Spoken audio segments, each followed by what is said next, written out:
Ed De Los Santos. Kasama natin si Sir Jerome. At the same time, ang mga nag-fun run. Yun, no? Nag-training na. Yan. Diyan, takbo muna tayo. Matinding takbuhan.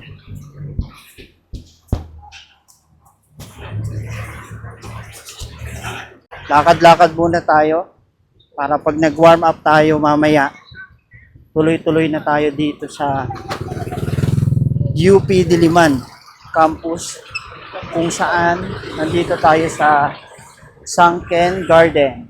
You know. Let's go! Dito sa kabilang side, dumadaan yung mga jeep and mga kotse. Sa kabilang side naman, yung mga tumatakbo. Ayan. Pansin nyo guys. Ayan. So yung side na dinadaanan ko ngayon dito, dyan dumadaan yung mga sasakyan. And then yung side naman sa kabila, doon naman yung mga nagja-jogging, yung mga nag-e-exercise. Ayan, no? Kita naman natin. Diba?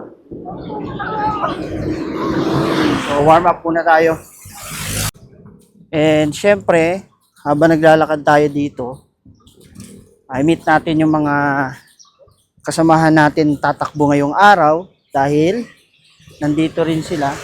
So makikita nyo guys, ang daming tumatakbo ngayon Talagang ganado, mukhang may matinding fun run na pupuntahan ng ating mga kasamahan. Para tuloy-tuloy tayo sa matinding training for today. Yun andito na. At kasama natin ang ating mga kasama ngayong araw guys. Let's go! Nandito ang ating mga matinding kasamahan for today. Ayan. Yun Ed De Los Santos. Kasama natin si Sir Jerome. At the same time, ang mga nag-fun run. Yun nag-training na. Ayan. Ayan, simulan natin ang matinding warm-up. Kanya muna. Siyempre, para pag tumakbo tayo, tuloy-tuloy na. Ha? Rinig na rinig yan. Para pag matindihang kaagad. Ano dapat talaga, Sir Gerald? Ganito ang matinding technique. Yan. Iikot tayo ng mga 3 mabilis. 16 laps. Hindi, isa lang yan kaya. Tuloy-tuloy. Kasi mahirap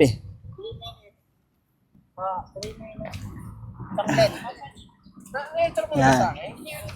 So, warm up muna tayo. Sabay ka ba? Kahit lakad ka. Mga basic na warm up. Naka-apat na si Jerome Pag matindi ang push up.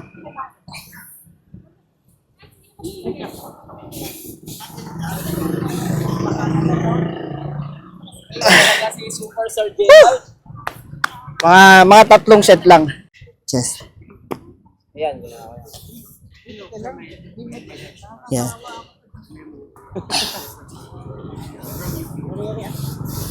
Muscles nyo sa taas, sir. Grabe.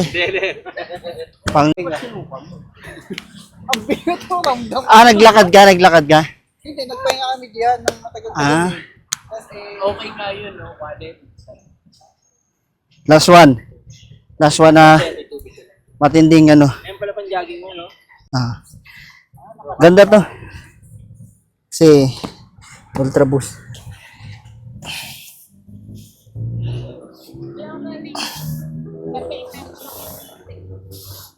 Option picture ko sa Telegram na lang din. Ayun guys, So sisimulan na natin ang matinding takbuhan.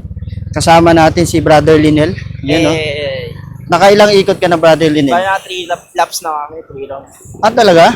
Bilis, Anong oras ba kayo nag-start? Around 3:30 na nag-start kami yan. 3:30, So nag-warm up na kayo? Warm up na kami, sabay diretso. walk muna sabay jog. Tuloy-tuloy, no? Dami pala tayo makasabay dito, no? Dami, meron dito mga nagbabike. Iba-iba. Ayan, nag-running, iba nag-walking. Oo nga, no? So, iba-iba yung... Ayan, no? So guys, tingnan natin, napakadami palang tao dito na. Mga nagpa-practice din sila. Siguro tatakbo din to sa marathon. O kaya gusto nila maging Oo, healthy. malamang. For sure. Pampapawis, no? Para- Ano sila, nagbe-break leg. So dito tayo magsimula kasi nandoon yung pupuntahan natin. Yun, no? Matinding takbuhan. Cinematic to. Kitang-kita. Let's go.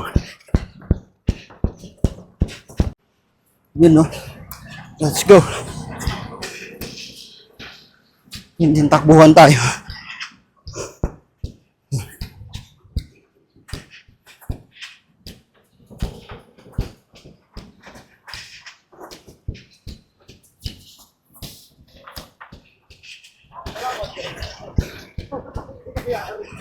Takbo muna tayo.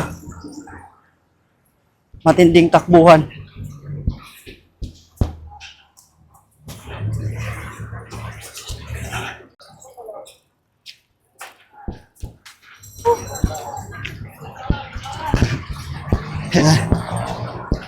Whew.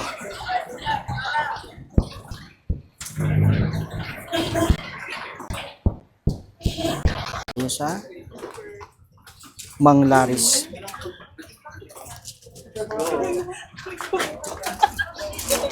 Yan, no? Apat pong isaw ba? Tapos dalawang po. Tapos isang rice. Isang bottle po. Ayan yung Manglaris. Isawan. Dito tayo ngayon. Ano bibili mo? Inihaw na baboy. Tingnan natin. O inihaw na baka. May inihaw na kambing dyan, ha? Meron ba? Oo, ayan. Dami. Dami dito kumakain. Merong inihaw, isaw manok, isaw baboy, isaw, ayun, balon-balunan, Dalawa lang. pork atay. Ayan, tag dalawa. Tapos chicken pork barbecue. Calamaris yan. Ay, pork barbecue yan. Masarap yan. Oh, yan ang nabili ko. Pork barbecue. Yan bibili ko. Dalawa, no? Dalawa yan. Hindi ako magkano. Umorder na si Linel. Yung isang baboy. Dalawa. Tapos rice. Isa lang. Tsaka isang mango graham. Yun, no? Meron pa mineral? Isa na lang. Mango Graham. Dining. Pork barbecue, dalawa. Ano po, isang mango Graham. Tapos, dalawang isang pork barbecue. Tapos, meron kayong isang balunan. Tsaka isang tenga.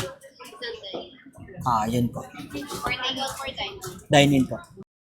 Mang-ikot kami. Yan, no?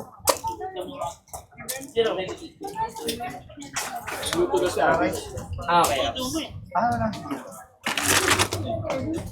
Ay, meron doon muna si... So, importante na i-stretch siya. Kasi sabi nung may kilala kong PT, ang muscle down natin parang nasa ref or nasa freezer. Hindi mo siya pwedeng lutuin kagad. Di ba pinapatuo mo muna, pinapalambot mo muna para ganon maging ready yung texture niya at yung mismong meat niya. Same. Hindi mo siya kagad pwedeng itakbo right after ng pagbaba mo sa kotse. Kailangan i-stretch mo muna, i-warm up muna para uminit yung muscles mo at mag-function siya into its full potential. Napakagandang kasagutan, no? So, ayun, thank you Sir DJ sa ating matinding information for today. Yun, no? So, kasama natin si Sir Linel. Sir Linel, ano yung dalawang purpose? Bakit ka nagja-jogging and nag-exercise ngayon? So, dalawang purpose ba't nagja-jogging. Una kasi, syempre, for our health, 'di ba? So, isa rin sa mga reason 'yun kung bakit kami nagja-jogging. Mahirap din kasi yung nasa bahay ka lang, 'di ba? So, kain ka ng kain. Minsan, 'di ba, hindi na burn. And then isa pa para sa cardio natin, para mas gumanda din talaga yung natin, 'di ba? Sa cardio. So, and the second time is ang second naman natin is para community, 'di ba? So, isa 'yan sa mga reason ba't kami talaga din tumakbo ni Miss Emily dahil nga magkakasama tayo, friends, and then syempre bonding, diba, tumatakbo ka, sabi nga run is fun, di ba? So kaya isa yan sa mga reason bakit din kami nag-jog and then sumamit. And then meron din kasi kaming incoming na marathon. So nag-warm up na rin kami. So this September, so nakalimutan ko na kung anong date yung natin. Pero month of September. 15, no? So if merong gusto sumama yan, no? So, di ba? So para takbo tayo. Na ko rin kung saan yung MOA. So ayun, sinama lang din kami actually din kasi.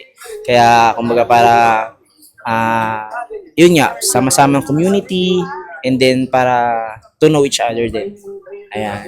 So, thank you. So, yun guys, nandito tayo sa Larry. So, stopover. And then, nandito si Sir Gerald natin. Tanungin natin siya ng two purpose. Bakit din pala siya nagja-jogging? Dahil nakasama natin siya dito sa UP. No? So, ito pala si Sir Gerald natin. Ayan. So, anyway, meron tayong dalawang purpose kung bakit tayo nagja-jogging. Una is para maging healthy tayo. Kasi sino ba naman ang gustong sakitin or gusto magkasakit? Sa panahon ngayon, medyo naging health conscious na yung tao. Lalo na nagkaroon ng pandemic. So marami talaga na health is wealth na nga ang tawag nila dahil yung iba is busy sa work, busy sa mga schedule, walang time para magpapawis. So tayo kahit papano, nakakapag-alat tayo ng oras para sa ating exercise, mga basic lang, nang sa ganun, kahit papano, meron kang activity pa rin na ginagawa. And pangalawa, syempre, para mas maging maganda yung stamina mo. Kasi the more na nag-exercise ka, mas dumalakas yung time mo para hindi ka mapagod na mabilis. Kasi minsan, nararamdaman natin yan. Umakit ka ng hagdan, minsan bilis mo mapagod. Minsan naglalakad ka lang sa mall, parang gusto mo umupo ka agad. Ibig sabihin nun, yung stamina mo, hindi siya ready para magkaroon ka ng mas maraming activity. So itong ginagawa natin, nagkakaroon ka una, nagiging healthy yung katawan mo. Pangalawa, nagkakaroon ka ng mas magandang stamina para kahit papano magawa mo, maging productive ka lalo sa buhay mo. Kasi pag medyo mabilis ka mapagod, mabilis ka magkaroon ng mga sakit, magiging unproductive ka eh. So sayang naman yung mga pwede mo magawa para magkaroon ka pa ng mas magandang income in the future.